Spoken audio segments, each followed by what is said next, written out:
বিনিয়োগকারী বন্ধুরা আসসালামু আলাইকুম। আশা করি আপনারা ভালো আছেন। আজকে আপনাদের সাথে আমি ইন্স্যুরেন্স সেক্টরের কয়টা আইটেম আপডেট দিব। তবে ইন্স্যুরেন্সের অ্যানালিসিসটা হবে একটু স্পেশাল অ্যানালিসিস। সেটা হবে 6 মান্থ অ্যানালিসিস চার্টের রিভিউ। দেখেন, আপনারা আমার চার্ট ফলো করেন, কিন্তু আপনারা যদি মনে করেন যে আমার অ্যানালিসিসে চার্টগুলো এখনই চলে যাবে, সাথে সাথে চলে যাবে, এগুলো ভাবলে ভুল হবে, তখন ভুল বুঝাবুঝি হবে। আপনারা মনে রাখবেন যে খুব কম চার্ট টানা যেতে পারে।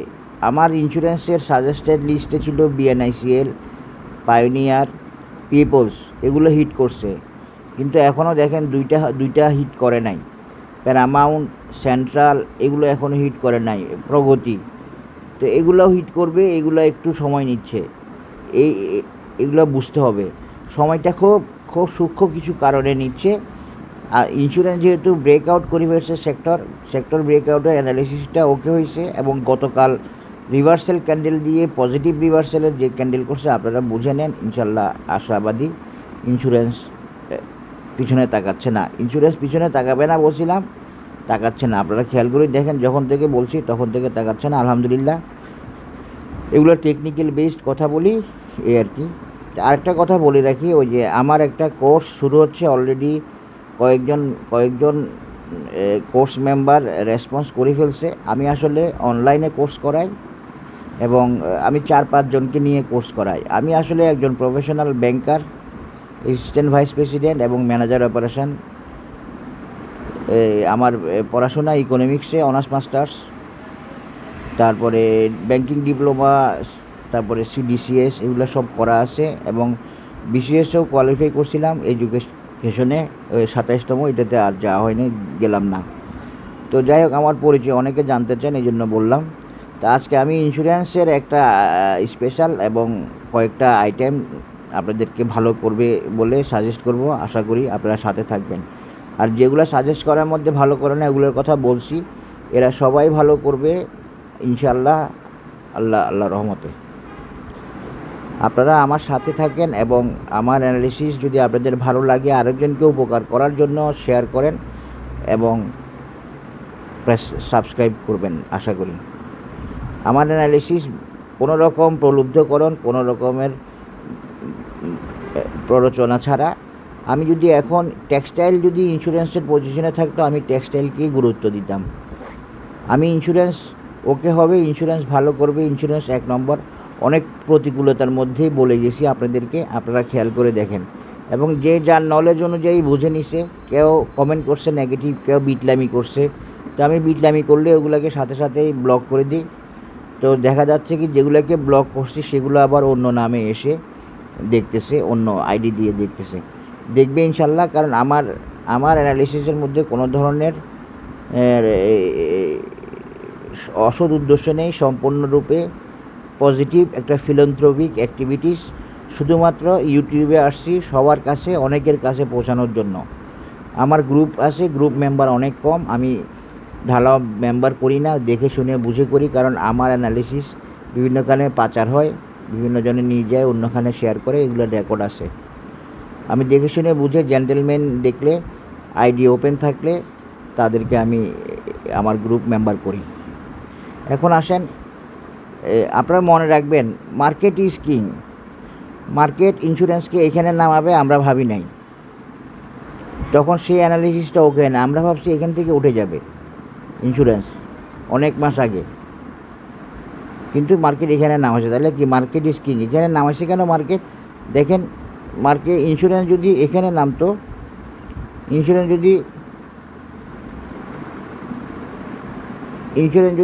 নামতো, এখান থেকে উঠবে কেন ভাবছি? দেখেন, একদম সম্পূর্ণ টেকনিক্যাল কারণে, একদম টেকনিক্যাল বেস থেকে 0.618 এই লেভেল থেকে উঠে সম্ভব সব সময়, এটা গোল্ডেন রেশিও।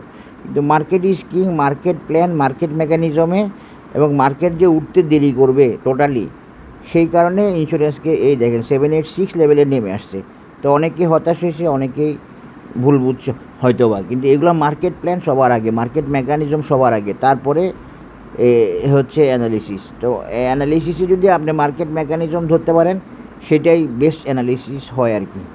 আশা করি বুঝতে পারছি। এখন দেখেন এই 6 মান্থস চার্টে আমি আপনাদের সাথে যে অ্যানালিসিসগুলো শেয়ার করছি, দেখেন আজকে একটু শেয়ার করি যাতে আপনাদের আস্থা বৃদ্ধি পায় এবং আপনারা আপডেটটা পান। এই যে আপনাদেরকে বলছি, ইন্স্যুরেন্স এখানে আসতে পারে আগামী 6 মাসে, মানে আগামী 3 মাসে, আর নইলে এটা একটা রেজিস্ট্যান্স 48 বা এই 51, অথবা এখানে। তো আগামী 3 মাসে আমরা এখানে আশা করতে পারি ইনশাল্লাহ। এটা কিন্তু 6 মান্থ চার্ট। এই দেখেন ইচিমুকুতে টানকেনসেন কুজেনসেন টুইস্ট করা অবস্থায় আছে এবং মুভিং এভারেজ প্রাইসের অনেক উপরে, সুতরাং এবং রেজিস্ট্যান্স আছে উপরে। সুতরাং আমরা আশা করতে পারি আগামী বাকি 3 মাসে, 3 মাসও নাই অবশ্য, 2 মাসে ভালো কিছু হবে। সেটা হয়তো 51 অথবা 58 as per 6 month chart. 6 month chart হচ্ছে, 6 মান্থ চার্ট দিয়ে আপনারা অ্যানালিসিস পাবেন না। 6 মান্থ চার্ট দিয়ে কেউ অ্যানালিসিস দিছে আমি দেখিনি, আপনারা দেখছেন কি না জানি না, কিন্তু এই চার্টটা হচ্ছে সবচেয়ে স্ট্রং চার্ট। এই চার্টের ব্যাখ্যা অনেক ভালো, অনেক ডিপেন্ডেবল, অনেক ওয়েল বেসড। আপনারা যদি বুঝতে পারেন তাহলে আপনারা উপকৃত হবেন। এখন আসেন 6 মান্থ চার্টে, দেখেন আমি বলার পরে এখন কততে আসছে ইন্স্যুরেন্স। এই সেকেন্ড ক্যান্ডেলটা বড় হবে বলছি, দেখা যাক কতটুকু হয়। এখন আসছে হচ্ছে 42.40 বা 50 বা 60, এই লেভেলে আর কি, 42-60। আসেন এখন কয়েকটা ইন্স্যুরেন্স আপনাদের সাথে সাজেস্ট করব, যেগুলো আমি আগে সাজেস্ট করি নাই টেকনিক্যাল কারণে, অন্য কোনো কারণে না। আর সাজেস্ট করাদের মধ্যে 2টা এখনও ওকে হয় নাই বা এখনও সুপারহিট হয় নাই। সেই 2টা হলো সেন্ট্রাল এবং পাইনিয়ার, প্যারামাউন্ট, এগুলোও ভালো করবে। বিএনআইসিএল, পিপোস, পাইনিয়ার, এগুলো ওকে হয়ে গেছে। এখন সাজেস্ট করার মধ্যে আমি এখন রাখতে চাচ্ছি রিলায়েন্স ইন্স্যুরেন্স। খেয়াল করবেন, রিলায়েন্স আমি যেটা বলছি, দেখেন রিলায়েন্স এই জায়গাতে প্রবলেমে আসে, এই জন্য এই আচরণ করতেছে। এটা এক ধরনের সেমি মাইনকাচিপা, হ্যাঁ। তো এই মাইনকাচিপা থেকে, সেমি মাইনকাচিপা থেকে বাইর হলে, এটা ফুল মাইনকাচিপা না, এখান থেকে বের হলে রিলায়েন্স অনেক ভালো করবে। এবং এই রেজিস্ট্যান্সটা ক্রস করে ফেললে রিলায়েন্স আশা করি, এখানে একটু অপেক্ষা করতে হচ্ছে আপনাদেরকে। রিলায়েন্স আশা করি কত যাবে আরেকবার দেখাই দিই, তারপরে আরেকটা শেয়ার সাজেস্ট করব। এখন দেখেন ইন্স্যুরেন্স যেই প্রথম টার্গেট, ওই প্রথম টার্গেটে থাকতেছে না। আপনারা খেয়াল করছেন কি? খেয়াল করে দেখেন, ইন্স্যুরেন্স প্রথম টার্গেটে থাকতেছে না, প্রথম টার্গেট মিট করে উপরে উঠে যাচ্ছে। পিপলস উঠে গেছে, এই বিএনআইসিএল উঠে গেছে, তারপরে এই কালকে পাইনিয়ারে উঠে গেছে। পাইনিয়ারে উঠে যাবে বলছি, পাইনিয়ারে উঠে গেছে। সুতরাং আপনারা এই টার্গেটেই কনফাইন থাকতে হবে এমন না। এটা হচ্ছে রিলায়েন্সের হচ্ছে 97, দেখেন বরাবর মিলে গেছে। 88 বরাবর মিলে গেছে। এরপরেও রিলায়েন্স যাবে, সেটা অনেক দূর আশা করি। তবে সেটা আমি বলে দিই, সেটা হয়তো বা এই রেজিস্ট্যান্সটা অন্তত 98, তারপরে হচ্ছে 106। এই তিনোটা রিলায়েন্সের জন্য আপনারা কনসিডারেশনে রাখবেন। আপনারা বুঝেন না এখনও রিলায়েন্স কী করতে পারে। রিলায়েন্স হচ্ছে বেস্ট একটা ইন্স্যুরেন্স আইটেম, যেটা এত ভালো ইপিএস আর কোনো ইন্স্যুরেন্সের নাই।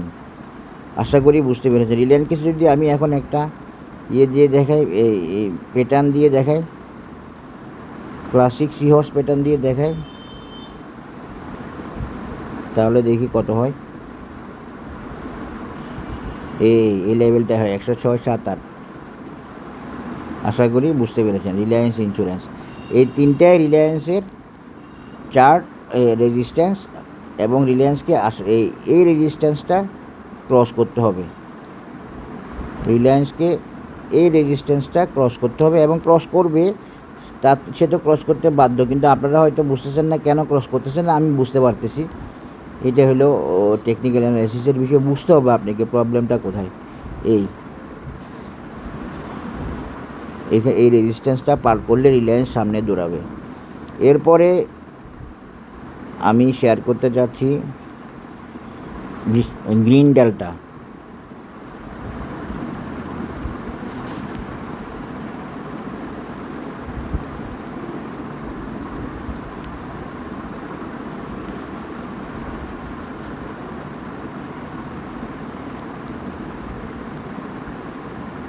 গ্রিন ডেল্টা ভেরি আপিস, ভেরি দেখেন কী চমৎকার একটা রিভার্সাল ক্যান্ডেল করছে, কোত্থেকে উঠে আসছে গতকাল। গ্রিন ডেল্টা রেজিস্ট্যান্সটা হবে, গ্রিন ডেল্টা ভালো শেয়ার, ইন্স্যুরেন্স সেক্টরের মধ্যে একটা ফান্ডামেন্টাল শেয়ার।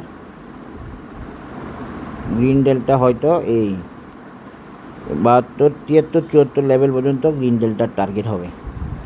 আশা করি বুঝতে পেরেছেন এই গ্রিন ডেল্টার টার্গেট একটা। এখন দেখেন ইন্স্যুরেন্স যেহেতু এই লেভেলে থাকতেছে না, তাহলে আপনাকে কী করতে হবে, আমাকে কী করতে হবে, আমাকে আরেকটা টার্গেট দেখাই দিচ্ছি আমি। প্রথম টার্গেট মিট করেই চলে যাচ্ছে সামনে।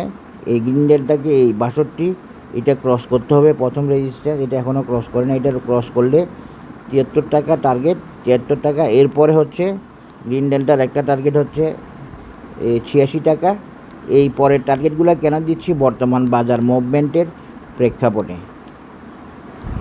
73 টাকার পরে এই 86 টাকা, 86 টাকার পরেও একটা টার্গেট থাকবে, ওই যে ফিবোনাসি এর রেজিস্ট্যান্সটা। তবে 86-র পরে হয়তো আর যেতে পারবে কিনা জানি না, 86 একটা রাউন্ডিং বটম হয়, তবুও এই 92 একটা রেজিস্ট্যান্স আছে, এটা দেখে নেবেন।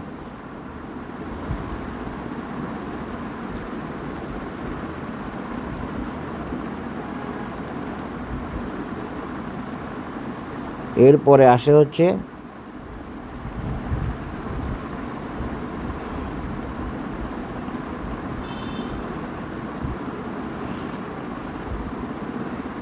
United insurance. আমার অ্যানালিসিস দেওয়া আছে, আপনারা দেখে নেবেন। তবে ইউনাইটেড ইন্স্যুরেন্সের ঢালাও একটা টার্গেট বললে সেইটা হলো এইটা 65।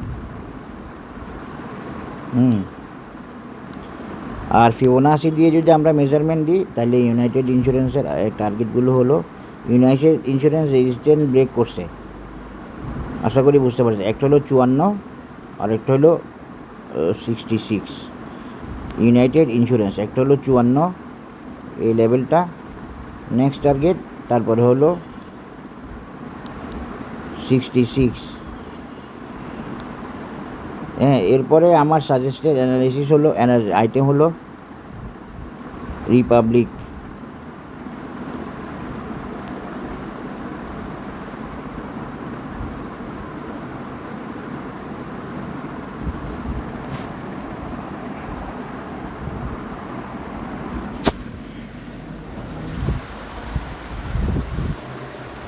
রিপাবলিকের খুব সহজে রেজিস্ট্যান্সগুলো দেখাই দিচ্ছি আপনাদেরকে। রিপাবলিক এই রেজিস্ট্যান্সটা ক্রস করলে, এই রেজিস্ট্যান্সটা 37, এটা একটা টার্গেট রিপাবলিকের। এটা ক্রস করলে টার্গেট হচ্ছে 41। আর প্যাটার্ন দিয়ে দেখাচ্ছি না, এমনি দেখা দিচ্ছি, এগুলো ওকে আছে এই জন্য। এবং আরেকটা টার্গেট হলো 45। এগুলো হলো মিনিমাম। এরপরে রিপাবলিক যাবে হচ্ছে 56 লেভেল, এই 58 লেভেলও একটা টার্গেট আছে। এই লেভেলটা আবার রিপাবলিকের হচ্ছে রাউন্ডিং বটম প্যাটার্নের টার্গেট, এবং এটাও একটা আশা রাখা যাবে এরকম একটা টার্গেট এখানে যাওয়াটা রিপাবলিকের একটা ফাইনাল অ্যান্ড ফরমোস্ট উইলিং আর কি ডিসিশন হবে যে সে 58 টাচ করবে। এটা টেকনিক্যাল ডিমান্ড, এটাও আশা করতে পারেন একটা পর্যায়ে গিয়ে রিপাবলিক করবে। এই মুভমেন্টে যাবে কি না আমি সেটা বলতে পারতেছি না। এই মুভমেন্টটা অন্তত 44 পর্যন্ত আশা করা যায়, এরপরও বলা যাচ্ছে না। ইন্স্যুরেন্স খুব ক্রেজি অবস্থায় আছে, আল্লাহর রহমতে দেখা যাক কি হয়। রিপাবলিকের পরে স্ট্যান্ডার্ড।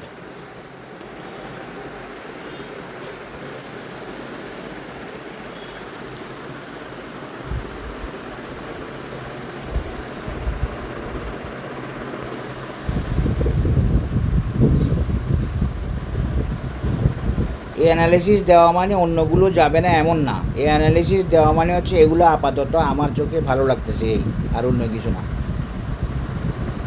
স্ট্যান্ডার্ড একটা 54 বা 55, আরেকটা হচ্ছে স্ট্যান্ডার্ড রেজিস্ট্যান্স ব্রেক করছে, সুতরাং স্ট্যান্ডার্ড সামনে তাকাবে, পিছনে তাকাবে না আশা করি। এইটা ব্রেক করছে, এবং স্ট্যান্ডার্ডের আরেকটা টার্গেট হচ্ছে 55 বা 56, আরেকটা হচ্ছে এই 62। আশা করি বুঝতে পেরেছেন। আজকে এখানে শেষ করছি। Suggested item. সবাই ভালো থাকবেন। 5টা ইন্স্যুরেন্স সাজেস্ট করলাম। আল্লাহ হাফেজ। আসসালামু আলাইকুম।